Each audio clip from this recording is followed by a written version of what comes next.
শ্রী সীতারামচন্দ্রাভ্যাম নমঃ। শ্রীমদ্ বাল্মীকীয় রামায়ণ, বালকাণ্ড বা আদিকাণ্ড, চতুস্ত্রিংশ সর্গ। পরম ধর্মনিষ্ঠ গাধীর উৎপত্তি, বিশ্বামিত্র কর্তৃক স্বীয় জ্যেষ্ঠা ভগিনী কৌশিকীর প্রশংসা এবং মধ্যরাত্রির বর্ণনা। হে রাঘব, ব্রহ্মদত্ত বিবাহ করে চলে গেলে পুত্রহীন রাজা কুশনাভ পুত্র কামনায় পুত্রেষ্টি যজ্ঞের ব্যবস্থা করলেন। যজ্ঞ চলছে, এমন সময় ব্রহ্মার পুত্র পরম উদার স্বভাব কুশ নিজ পুত্র ভূপতি পুষনাভকে বললেন, বৎস, তোমার উপযুক্ত পরম ধার্মিক পুত্র হবে। পুত্রের নাম হবে গাধী, এবং তার জন্যই তুমি ইহলোকে বা পৃথিবীতে চিরস্থায়ী যশ লাভ করবে। রাম রাজর্ষি কুশ মহীপতি কুশনাভকে এই কথা বলে আকাশপথে সনাতন ব্রহ্মলোকে চলে গেলেন। অনন্তর কিছুকাল পরে প্রজ্ঞাবান কুশনাভের গাধী নামে এক অতীব ধার্মিক পুত্রের জন্ম হয়। কাকুৎসকুলজাত হে রঘুনন্দন রাম, পরম ধার্মিক সেই রাজা গাধী আমার পিতা। আমি কুশের বংশে জন্মগ্রহণ করে কৌশিক নামে খ্যাত। হে রঘুবংশপ্রবর রাম, উত্তম ব্রতচারিণী আমার এক অগ্রজা ভগিনী ছিলেন, তার নাম সত্যবতী। ঋচিক নামক মুনির সঙ্গে তার বিবাহ হয়েছিল। পতির অনুগামিনী হয়ে তিনি সশরীরে স্বর্গে গিয়েছিলেন, পরে কৌশিকী নামে অতীব বিস্তৃতা মহানদীতে পরিণত হয়েছেন। আমার ভগিনী জগতের মঙ্গলের জন্য হিমালয়কে আশ্রয় করে পরম রমণীয়া দিব্য পুণ্যসলীলা নদীরূপে প্রবাহিতা। হে রঘুকুলনন্দন রাম, সেই জন্যই আমি কৌশিকীর প্রতি স্নেহবশত হিমালয়ের পার্শ্বে অর্থাৎ ওই নদতটে সংযত চিত্তে সুখে বাস করি। সেই পুণ্যবতী সত্যবতী সত্য ধর্মে প্রতিষ্ঠিতা ও পতিভক্তিপরায়ণা ছিলেন। এখন তিনি মহাসৌভাগ্যদায়িনী নদীশ্রেষ্ঠা কৌশিকী রূপে প্রবাহিতা।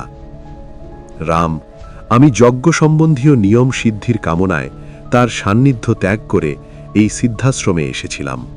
তোমার বীর্য তেজে যজ্ঞফল প্রাপ্তির দ্বারা আমি সিদ্ধ হয়েছি। হে মহাবীর রাম, তুমি আমাকে যা জিজ্ঞাসা করেছ আমার বংশের আর এই স্থানের অর্থাৎ সিদ্ধাশ্রমের উৎপত্তির কথা তা তোমাকে বললাম। হে কাকুৎস রাম, আমার কথা বলতে বলতে অর্ধেক রাত্রি কেটে গেল। আমাদের সকলের ঘুম আসছে, অতএব কিছুক্ষণ ঘুমিয়ে নেওয়া যাক, তোমার মঙ্গল হোক।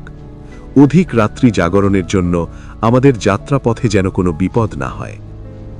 হে রঘুনন্দন রাম, এই গভীর রাত্রিতে বৃক্ষ সকল স্পন্দনহীন, পশুপক্ষীরা নিজ নিজ বাসায় বিশ্রামরত। রাত্রির অন্ধকারে চতুর্দিক পরিব্যাপ্ত। সন্ধ্যা ধীরে ধীরে চলে যাচ্ছে। নেত্রসদৃশ তারকা নক্ষত্র দ্বারা পূর্ণ আকাশ যেন জ্যোতি দ্বারা উদ্ভাসিত হয়ে উঠেছে।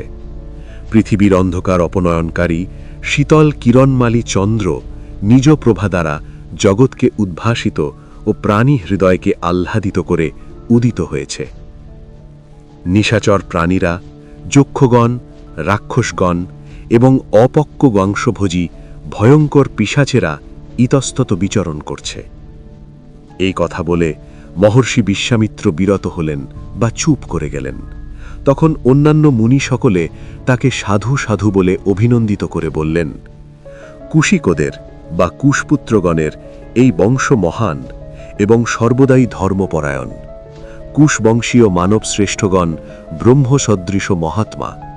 বিশেষত মহর্ষি বিশ্বামিত্র আপনি মহান যশস্বী, আর আপনার ভগিনী কৌশিকী নদী শ্রেষ্ঠারূপে বংশের যশ প্রকাশকারিণী। কুশিকনন্দন শ্রীমান বিশ্বামিত্র হর্ষোৎফুল্ল মুনি শ্রেষ্ঠগণ কর্তৃক প্রশংসিত হয়ে অস্তগামী সূর্যের মতো নিদ্রামগ্ন হলেন। লক্ষণসহ শ্রীরামচন্দ্রও কিছুটা বিস্মিত হয়ে মহর্ষি বিশ্বামিত্রকে প্রশংসা করলেন এবং পরে নিদ্রামগ্ন হলেন। মহর্ষি বাল্মীকি বিরচিত আদিকাব্য রামায়ণের বালকাণ্ডে বা আদিকাণ্ডে চতুস্ত্রিংশ সর্গ সমাপ্ত। নমস্কার।